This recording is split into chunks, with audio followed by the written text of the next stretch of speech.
नमस्कार दोस्तों, एक बार फिर आप सबका हमारे YouTube चैनल ITI ज्ञान अयोध्या प्रसाद विश्वकर्मा ITI कॉलेज में स्वागत है। आज हम आपको लेकर आए हैं कि ITI में एडमिशन लेने के लिए छात्रों के कितने प्रतिशत मार्क्स होने चाहिए, मीन्स कितने प्रतिशत अंक होने चाहिए। तो साथियों, आज हम आपको बताएंगे कि ITI में एडमिशन लेने के लिए परसेंटेज कितनी होनी चाहिए।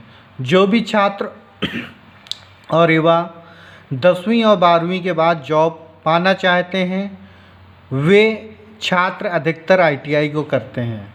जो छात्र ITI कोर्स को करना चाहते हैं, उनके मन में यह प्रश्न अवश्य उठता है कि ITI में एडमिशन किस प्रकार से होगा, ITI में एडमिशन के लिए कितने परसेंटेज अंक होने चाहिए। तो इन सारे सवालों के जवाब इस आर्टिकल में हम आपको बताएंगे। इस आर्टिकल में हम ITI से जुड़ी और भी महत्वपूर्ण जानकारियों को जानेंगे, जो कि ITI करने वाले छात्रों के लिए बहुत ज़रूरी है। जब हम ITI कोर्स को करना चाहते हैं, तब हमारे मन में बहुत सारे प्रश्न होते हैं। उसमें से सबसे महत्वपूर्ण प्रश्न यह है कि ITI में एडमिशन कैसे लें। ITI में एडमिशन लेने के लिए अंक की परसेंटेज कितनी होनी चाहिए, ITI में एडमिशन के लिए क्या योग्यता होनी चाहिए। इन सारी चीज़ों को आज हम अपने इस वीडियो की सहायता से हम आप तक पहुंचाएंगे। तो आइए शुरुआत करते हैं कि ITI में एडमिशन के लिए मार्क्स कितने होने चाहिए। तो ITI की मान्यता NCVT, DGET के द्वारा होती है और ये ही ITI की गाइडलाइन बनाती हैं, जिसके आधार पर किसी भी अंक प्रतिशत को ITI के दाखिला के लिए तय नहीं की जा सकती। ITI कोर्स में प्रवेश लेने के लिए अंक प्रतिशत तय नहीं किए गए हैं। यह अंक प्रतिशत आपकी इंस्टीट्यूट के आधार पर बदलते रहते हैं।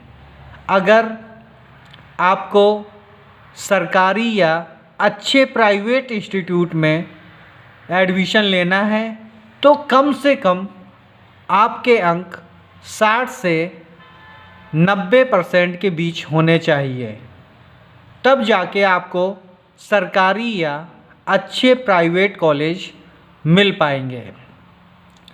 अब ITI में एडमिशन लेने की योग्यता क्या होती है। तो ITI कोर्स में कई तरह के कोर्स होते हैं। उन्हीं कोर्सों के अनुसार आपके योग्यता निर्धारित की जाती है।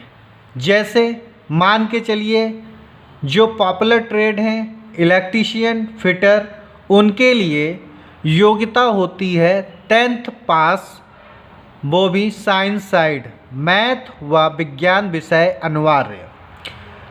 और ITI कोर्स में एज कितनी होनी चाहिए, कोर्स करने के लिए एज लिमिट क्या होनी चाहिए।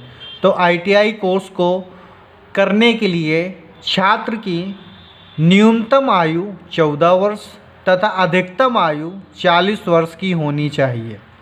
SC ST वर्ग के छात्रों के लिए सरकार ने इस आयु सीमा में 3 वर्ष की छूट दी गई है। विकलांग छात्रों के लिए 10 वर्ष की छूट प्रदान की गई है। Ex serviceman, widows, separated women के लिए इस आयु सीमा में 5 वर्ष की छूट प्रदान की गई है। इस प्रकार से आगे हम जानते हैं कि ITI का महत्व क्या है, इम्पोर्टेंस ऑफ द ITI क्या है। ITI कोर्स के द्वारा आज युवाओं को बहुत अच्छे और बहुत सारी नौकरियों प्राप्त करने के अवसर प्राप्त होते हैं, क्योंकि इस कोर्स में आपको इंजीनियरिंग ट्रेड और नॉन इंजीनियरिंग ट्रेड जैसी स्किल्स सिखाई जाती हैं।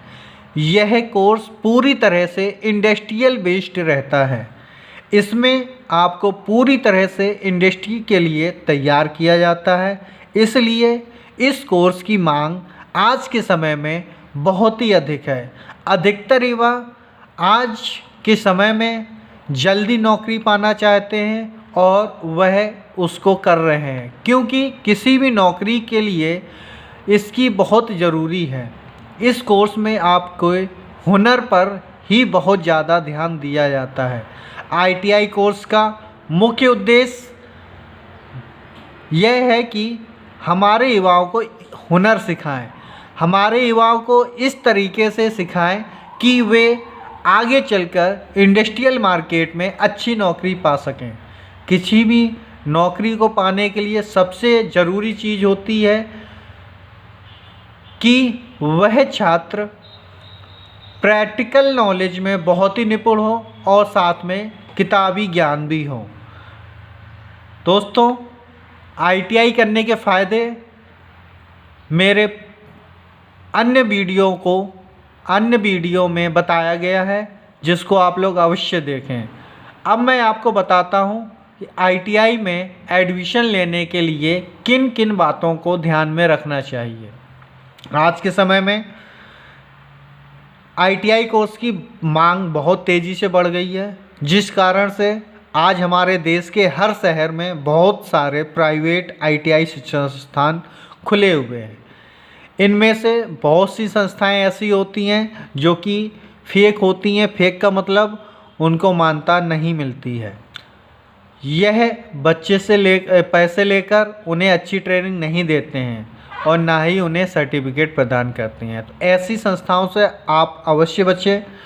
तो इनके लिए हम आपको बताते हैं कि आपको क्या क्या जानकारी आपको ज़रूर रखनी चाहिए। सबसे पहले आप यह ज़रूर देखें कि जिस ITI कॉलेज में आप शिक्षण संस्थान में प्रवेश ले रहे हैं उसकी मान्यता DGET से मान्यता प्राप्त है कि नहीं, क्योंकि हमारे देश के सरकारी तथा प्राइवेट ITI शिक्षण संस्थान DGET से मान्यता लेते हैं। एक सरकारी काउंसिल है जो कि ITI शिक्षण संस्थानों को नियमों को बनाती है और संस्थानों के नियमों को पालन करने के दिशा निर्देश समय समय पर जारी करते रहते हैं। जिस भी ITI कॉलेज में आप दाखिला लेने जा रहे हैं वहाँ पहले से पढ़ रहे छात्रों से अच्छी तरह से जानकारी जुटा लें और आसपास के लोगों से भी जानकारी जुटा लें। दाखिला लेने से पहले आप यह ज़रूर जांच लें कि उस ITI शिक्षण संस्थान में ऑल इंडिया ट्रेड टेस्ट के द्वारा परीक्षाएं आयोजित कराई जाती हैं या नहीं। परीक्षा के द्वारा आपको NCBT means NTC national trade certification प्राप्त होता है और यही सर्टिफिकेट आपके ITI करने का प्रमाण होता है। तो दोस्तों, आज के इस वीडियो में हमने आपको ITI में एडमिशन लेने के लिए कितने परसेंटेज होनी चाहिए और कैसे प्रवेश लें, कितनी योग्यता होनी चाहिए, कितनी आयु होनी चाहिए, ये बहुत सारी महत्वपूर्ण जानकारियाँ प्रदान की हैं। यदि आपको हमारा यह वीडियो अच्छा लगा हो तो लाइक और शेयर अवश्य करें, हमारे चैनल को सब्सक्राइब अवश्य करें। यदि आपके मन में ITI से जुड़ी हुई कोई भी समस्या या प्रश्न उठ रहा हो तो हमारे कमेंट बॉक्स में अवश्य लिखें। हम कोशिश करेंगे कि आपके प्रश्नों का उत्तर जल्द से जल्द प्रदान करें।